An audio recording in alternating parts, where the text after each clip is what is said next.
Mayor പ്രതികരിക്കുകയാണ് news 18 തത്സമയം.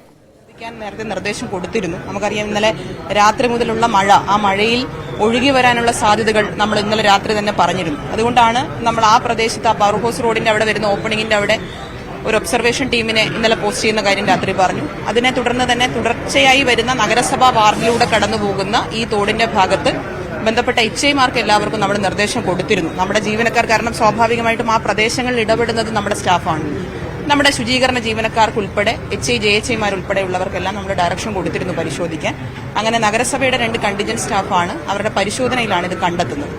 മറ്റു കാര്യങ്ങൾ ഇതിന് ശേഷം നമുക്ക് ഇതിന്റെ ഐഡന്റിഫിക്കേഷൻ ഉണ്ട്. ഇപ്പോൾ വളരെയധികം ഉയർന്നു വരുന്നൊരു കാര്യം, ഇപ്പോൾ കണ്ണമ്മൂലയിൽ ശുചീകരണം, ഗൗരീശവട്ടത്തെ ശുചീകരണം, എല്ലാ മഴക്കാലത്തും വെള്ളപ്പൊക്കമുണ്ടാകും. ഇപ്പോൾ നല്ല രീതിയിൽ അവിടെ നഗരസഭയുടെ പ്രവർത്തനം നടന്നു. വീടുകളിൽ വെള്ളം കയറിയില്ല. തിരുവനന്തപുരത്ത് 1 മണിക്കൂർ മഴ പെയ്താൽ തമ്പാനൂർ മുങ്ങുന്നു. ഈ ടണലിനുള്ളിൽ ഒരു കാലത്തും ഈ ശുചീകരണം നടന്നിട്ടില്ല. അത് ജനങ്ങൾ ഗൌരവത്തോടെ പറയുന്നുണ്ട്. അത് ഇന്നലെ കുറച്ച് കാര്യങ്ങൾ നമ്മൾ ചർച്ച ചെയ്തല്ലോ. നമുക്കിതിന് ശേഷം വിശദമായി നഗരസഭ എന്നുള്ള നിലയിൽ പറയേണ്ട കാര്യങ്ങൾ ഇന്ന് ഞാൻ മനസ്സിലാക്കുന്നത് ബഹുമാന്യനായ തദ്ദേശ സ്വയംഭരണ വകുപ്പ് മന്ത്രി അദ്ദേഹം തന്നെ ഇന്നലെ ചില കാര്യങ്ങൾ പറഞ്ഞു. ഇന്നും അദ്ദേഹം പറയും. നമുക്ക് ഒരു കാരണവശാലും മാറ്റി നിർത്താൻ പറ്റുന്ന ഒരു പ്രവണതയല്ല. ഇപ്പൊ നമ്മൾ 2 ദിവസങ്ങളായി നമ്മൾ പൂർണ്ണമായി അവിടെ ഉണ്ടല്ലോ. ആ പ്രവണതകളൊന്നും മാറ്റി നിർത്താൻ കഴിയാത്തതാണ്. അതിൽ ആരൊക്കെയാണോ ഇടപെടേണ്ടത്, അതിൽ നഗരസഭ ഒരിക്കലും നഗരസഭയുടെ ഉത്തരവാദിത്തം മാലിന്യ സംസ്കരണ നമ്മൾ വിഡ്രോ ചെയ്യുന്നേയില്ല, നമ്മളെവിടെയും പറഞ്ഞിട്ടുമില്ല.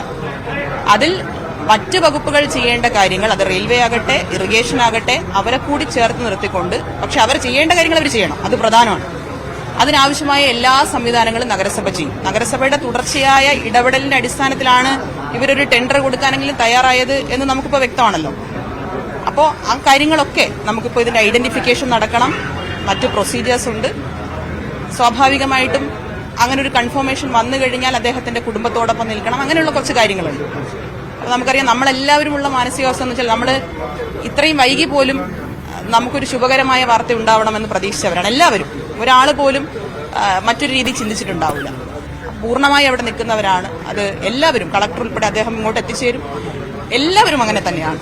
അപ്പൊ ഇന്നലെ രാത്രി തന്നെ നമ്മൾ ആ തിരച്ചിലൊക്കെ തുടരുന്ന സമയത്ത് നമ്മുടെ പ്രതീക്ഷ അതാണ്. അപ്പോ നമുക്കൊരു ഇതിന്റെ മറ്റു കാര്യങ്ങൾ വന്നതിന് ശേഷം ഒരു കാരണവശാലും വിട്ടുവീഴ്ചയില്ലാത്ത ഇടപെടൽ അത് സർക്കാരിന്റെ ഭാഗത്തുനിന്നും നഗരസഭയുടെ ഭാഗത്തുനിന്നും ഉണ്ടാകും. തീർച്ചയായും ആ നിലയ്ക്ക് മണിക്കൂറുകൾ നീണ്ട ഒരു തിരച്ചിലിനൊടുവിലാണ് മൃതദേഹം കണ്ടെത്താനായത്.